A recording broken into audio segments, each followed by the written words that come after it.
ఓం శాంతి. ఈరోజు Murali date 18th July 2026.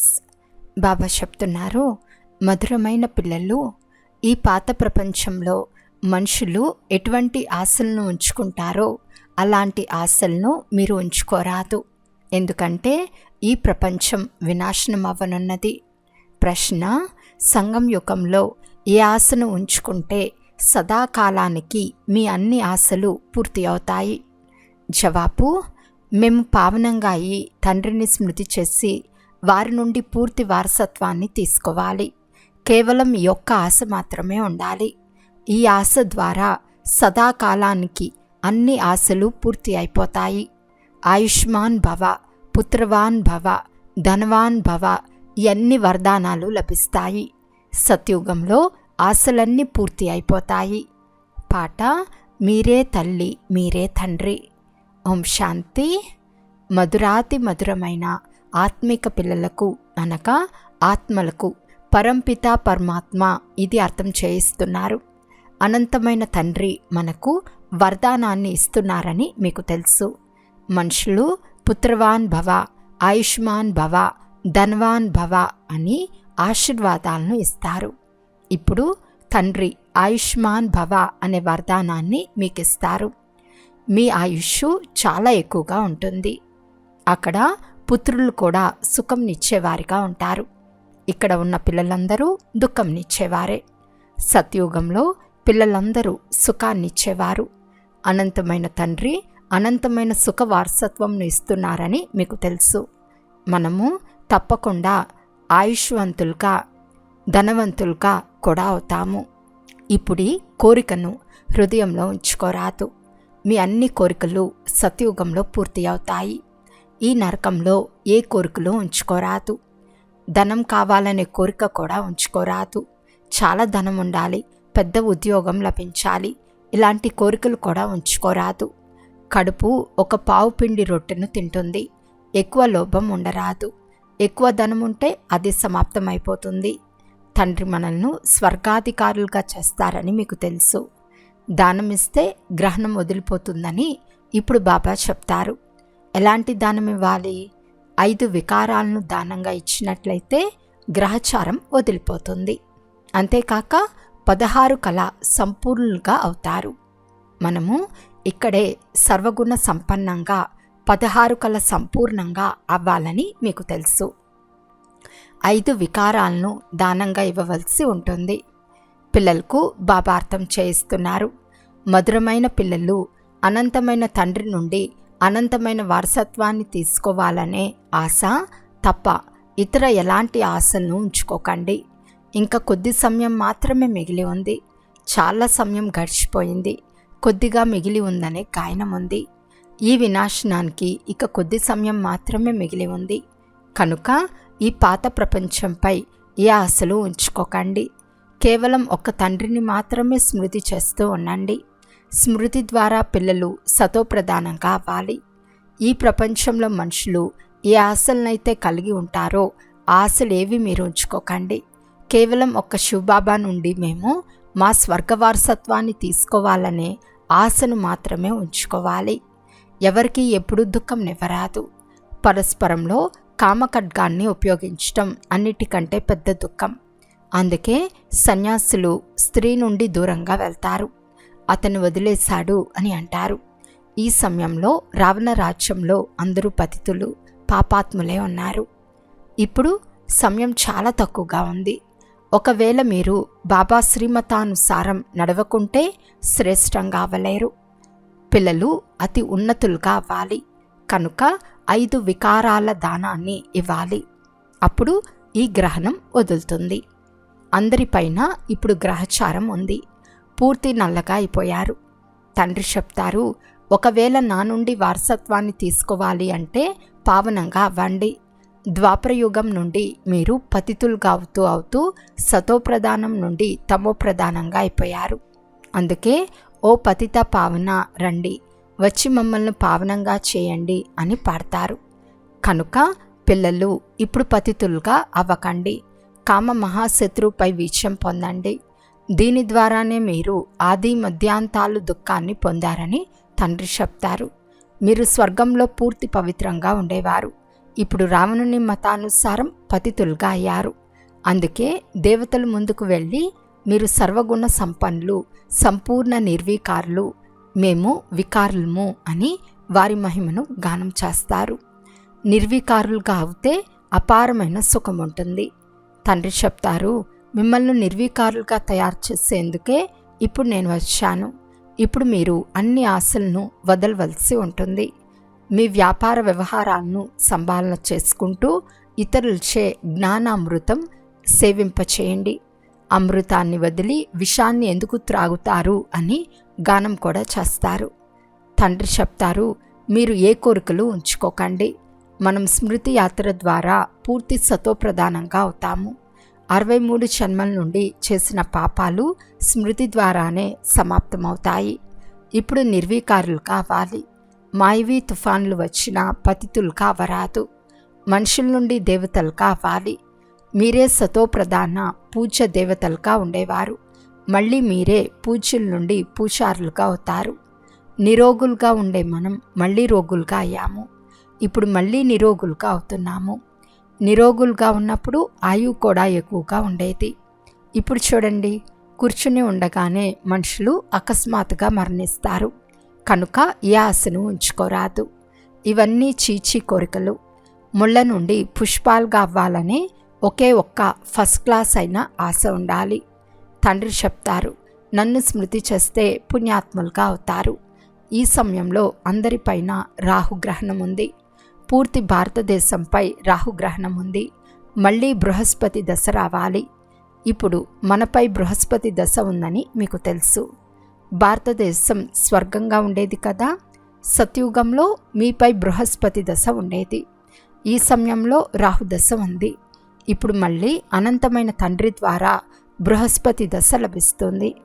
Brihaspati దశలో 21 జన్మల సుఖం ఉంటుంది. త్రేతాలో శుక్రదశ ఉంటుంది. ఎవరు ఎంత స్మృతి చేస్తే అంత లాభిస్తుంది. చాలా ఎక్కువగా స్మృతి చేస్తే ఎక్కువగా బృహస్పతి దశ లభిస్తుంది. ఇప్పుడు అందరూ వాపస్ ఇంటికి వెళ్ళాలి. కనుక తండ్రిని స్మృతి చేస్తూ ఉంటే వికర్మలు వినాశనం అవుతాయి. మీరు ఎగిరేందుకు యోగ్యులుగా అవ్వండి. మాయ మీ రెక్కలను విరిచేసింది. ఇప్పుడు మీకు ఈశ్వర్య మతం లభించింది. దీని ద్వారా మీరు సదా సుఖీలుగా అవుతారు. ఈశ్వర్య మతానుసారం మీరు స్వర్గాధికారులుగా అవుతారు. విశ్వ సామ్రాజ్యాన్ని తీసుకుంటున్నారు. తండ్రిని స్మృతి చేసినట్లయితే అంతిమతే సోగతి అవుతుందని ఈశ్వర్య మతం లభిస్తుంది. స్మృతి ద్వారానే వికర్మలు వినాశనం అవుతాయి. పవిత్రంగా తయారవుతారు. పవిత్ర ఆత్మలు స్వర్గానికి వెళ్ళేందుకు యోగ్యులుగా అవుతారు. అక్కడ మీ శరీరం కూడా నిరోగిగా ఉంటుంది. ధనము, ఆయువు కూడా ఎక్కువగా ఉంటాయి. అక్కడ ఎప్పుడూ ఎవరిని దత్తత తీసుకోరు. తండ్రి చెప్తారు, ఆయుష్మాన్ భవ, సంపత్తివాన్ భవ. అక్కడ ఒక పుత్రుడు తప్పకుండా ఉంటాడు. ఈ సమయంలో బాబా అందరినీ దత్తు చేసుకోబడిన పిల్లలుగా తయారు చేస్తున్నారు. సత్యుగంలో ఎవరు దత్తు పిల్లలు ఉండరు. యోగబలం ద్వారా ఒక పుత్రుడు ఒక పుత్రిక ఉంటారు.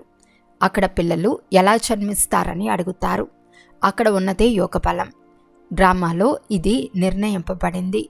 సత్యుగంలో అందరూ యోగులే ఉంటారు. కృష్ణుడు యోగేశ్వరుడు అని అంటారని, అలాగని కృష్ణుడు యోగంలో ఉంటాడని కాదు. అతడు సంపూర్ణ పవిత్రమైన యోగి. ఈశ్వరుడు అందరినీ యోగేశ్వరులుగా చేశాడు. కనుక భవిష్యత్తులో యోగులుగా ఉంటారు. తండ్రియే యోగులుగా చేశారు. యోగుల ఆయువు ఎక్కువగా ఉంటుంది. భోగుల ఆయువు తక్కువగా ఉంటుంది. ఈశ్వరుడు పిల్లలను పవిత్రంగా తయారు చేసి యోగాన్ని నేర్పించి దేవతలుగా చేశారు. వీరిని యోగులని అంటారు. యోగులు లేక ఋషులు పవిత్రంగా ఉంటారు. మీరు రాజ ఋషులని మీకు తెలియచేయబడింది.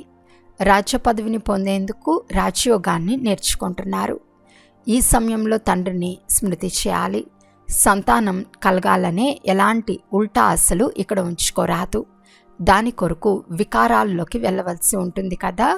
కామఖడ్గాన్ని ఉపయోగించవలసి ఉంటుంది కదా. దేహాభిమానులు కామఖడ్గాన్ని ఉపయోగిస్తారు. ఆత్మాభిమానులు కామఖడ్గాన్ని ఉపయోగించరు. పవిత్రంగా అవ్వండి అని తండ్రి తెలియచేస్తారు. ఇప్పుడు ఈ కామఖడ్గాన్ని ఉపయోగించకండి అని ఆత్మలతో మాట్లాడతారు. పవిత్రంగా అవుతే మీ సర్వ దుఃఖాలు దూరమైపోతాయి. మిమ్మల్ని స్వర్గాధికారులుగా చేస్తాను. తండ్రి ఎంతో సుఖాన్ని ఇస్తారు. తండ్రి నుండి పూర్తి ఆస్తిని తీసుకోవాలి. తండ్రి పేదల పెన్నిది. సుధాముడు 2 పిడికల అటుకులు ఇచ్చినందున మెహల్ లభించాయని గాయనం కూడా ఉంది. తండ్రి 21 జన్మలకు వారసత్వాన్ని ఇచ్చేస్తారు. ఇప్పుడు అందరూ వాపస్ వెళ్ళాలని కూడా తెలుసుకున్నారు.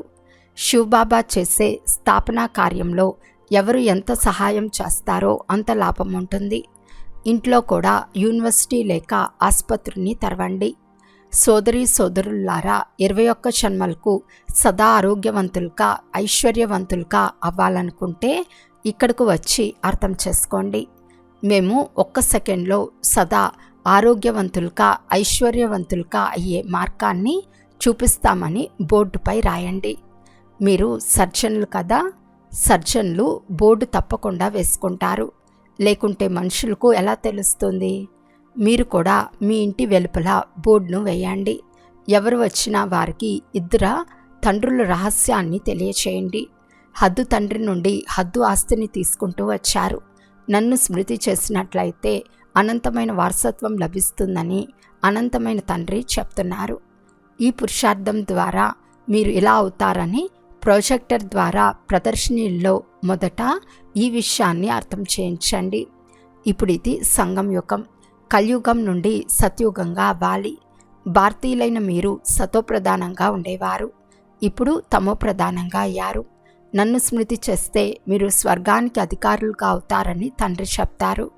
2 శబ్దాలున్నాయి. అల్ఫ్ను స్మృతి చేస్తే సామ్రాజ్యం మీదిగా అవుతుంది. ఈ స్మృతి ద్వారా సంతోషంగా ఉంటారు.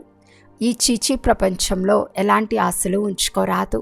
మరజీవులుగా అయ్యేందుకు ఇక్కడ పురుషార్థం చేస్తారు.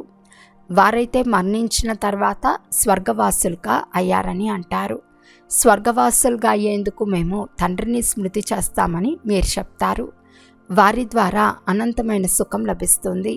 తండ్రిని స్మృతి చేయటం ద్వారా మీరిప్పుడు ఏడవరు, ఆర్తనాదాలు చేయరు. మాయవి తుఫాన్లు వస్తాయి. వాటిని గురించి ఆలోచన చేయకండి. మాయా తుఫాన్లు రానే వస్తాయి. ఇది యుద్ధం. సంకల్ప వికల్పాలు వస్తే సమయం వ్యర్థమైపోతుంది. తుఫాన్లు వచ్చి వెళ్ళిపోతూ ఉంటాయి, సదా ఉండవు. ఉదయమే లేచి తండ్రిని స్మృతి చేయాలి. తండ్రి నుండి వారసత్వాన్ని తీసుకోవాలి. ఆంతరికంలో ఈ లగన్ పట్టుదల ఉండాలి. తండ్రి ఏ ఇతర కష్టాన్ని ఇవ్వటం లేదు. కేవలం తండ్రిని స్మృతి చేయాలి. మిగిలిన వారందరినీ మర్చిపోండి. వీరంతా మరణించి ఉన్నారు. పరస్పరంలో ఈ విషయాల్నే మాట్లాడుతూ ఉండండి. బాబా, ఇప్పుడు కేవలం మిమ్మల్నే స్మృతి చేస్తాము. తప్పకుండా మీ నుండి స్వర్గ వారసత్వాన్ని తీసుకుంటాము. మేము 3-4 గంటలకు లేచి బాబాను తప్పకుండా స్మృతి చేస్తామని సమయాన్ని నిశ్చయం చేసుకోండి. చక్రాన్ని కూడా స్మృతి చేయాలి. తండ్రి మనకు రచయిత రచనల జ్ఞానాన్ని ఇచ్చారు. మనం ఈ మనుష్య సృష్టి రూపీ వృక్షాన్ని అర్థం చేసుకున్నాము. 21 జన్మలు ఎలా తీసుకుంటామో బుద్ధిలో ఉంది. ఇప్పుడు మనం వెళ్ళి మళ్ళీ స్వర్గంలోకి వచ్చి పాత్రను అభినయిస్తాము. మనము ఆత్మలము. రాజ్యం ఆత్మలకే లభిస్తుంది. తండ్రిని స్మృతి చేయటం ద్వారా ఆస్తికి హక్కుదారులుగా అవుతారు. ఇది రాజయోగం. తండ్రిని స్మృతి చేస్తారు. అనంతమైన తండ్రి ద్వారా అనేక సార్లు విశ్వాధికారులుగా అయ్యారు. మళ్ళీ నరకవాసులుగా అయ్యారు. ఇప్పుడు ఒక్క తండ్రి స్మృతి ద్వారా మళ్ళీ స్వర్గవాసులుగా అవుతారు. తండ్రి స్మృతి ద్వారానే పాపం భస్మం అవుతుంది. కనుక దీనిని యోగాగ్ని అని అంటారు. బ్రాహ్మణులైన మీరు రాజ ఋషులు. ఋషులు సదా పవిత్రంగా ఉంటారు. మీరు తండ్రిని స్మృతి చేస్తారు. రాజ్యవారసత్వాన్ని తీసుకుంటారు. ఇప్పుడు వికారాల కొరకు ఆశను ఉంచుకోరాదు. ఇది చీచి ఆశ. ఇప్పుడు పారలౌకిక తండ్రి నుండి వారసత్వాన్ని తీసుకోవాలి. అనారోగ్యంగా ఉన్న స్మృతి చేయవచ్చు. తండ్రికి పిల్లలు ఎంతో ప్రియంగా అనిపిస్తారు. బాబా, ఎంతమంది పిల్లలకు జాబులు మొదలైనవి రాయవలసి ఉంటుంది? శివ్ బాబా రాయిస్తారు. మీరు కూడా శివ్ బాబా కేర్ ఆఫ్ బ్రహ్మ అని ఉత్తరాలు రాస్తారు. శివ్ బాబాకు మనమంతా పిల్లలము, పరస్పరంలో సోదరులము. ఆత్మిక తండ్రి వచ్చి మనల్ని పావనంగా చేస్తారు. అందుకే వారిని పతిత పావనులు అని అంటారు. సర్వాత్మలను పావనంగా చేస్తారు. ఎవరిని వదలరు. ప్రకృతి కూడా పావనంగా అవుతుంది. సత్యుగంలో ప్రకృతి కూడా పావనంగా ఉంటుందని మీకు తెలుసు. ఇప్పుడు శరీరం కూడా పతితమైపోయింది.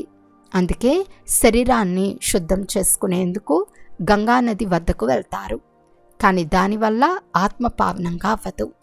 యోగాగ్ని ద్వారానే ఆత్మ పావనంగా అవుతుంది. అచ్చా, మధురాతి మధురమైన అపురూపమైన పిల్లలకు మాతాపిత బాప్దాదాల ప్రియ స్మృతులు మరియు గుడ్ మార్నింగ్. ఆత్మిక పిల్లలకు ఆత్మిక తండ్రి నమస్తే.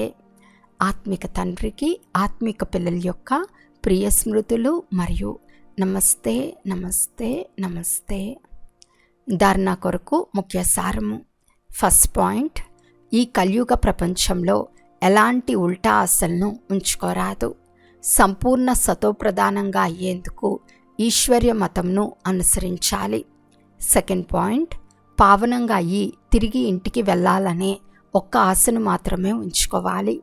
అంతిమతే సోగతి అవుతుంది. అనగా చివరి సమయంలో ఏ స్మృతి ఉంటుందో అటువంటి జన్మ లభిస్తుంది. మాయా తుఫాన్లో సమయాన్ని వ్యర్థం చేసుకోరాదు. వరదానము: సదా శక్తిశాలి వృత్తి ద్వారా బేహద్దు సేవలో తత్పరులుగా ఉండే హద్దు విషయాల నుండి ముక్తభవ. ఎలాగైతే సాకార తండ్రికి సేవ తప్ప వేరే ఏది కనిపించేది కాదో, అలా పిల్లలైన మీరు కూడా మీ పవర్ఫుల్ వృత్తి ద్వారా బేహద్దు సేవలో సదా తత్పరులై ఉంటే హద్దు విషయాలు స్వతహాగా సమాప్తమైపోతాయి. హద్దులోని విషయాలలో సమయం ఇవ్వటం ఇది కూడా బొమ్మలాట. అందులో సమయం మరియు శక్తి వ్యర్థమైపోతాయి. అందువలన చిన్న చిన్న విషయాలలో సమయం లేక జమ చేసుకున్న శక్తులను వ్యర్థంగా పోగొట్టుకోకండి. స్లోగన్: సేవలో సఫలత ప్రాప్తి చేసుకోవాలి అంటే మాటలు మరియు నడవడిక ప్రభావశాలిగా ఉండాలి. అవ్యక్త సూచన: జ్వాలా స్వరూప స్థితిలో ఉండి శక్తిశాలి స్మృతిని అనుభవం చేయండి.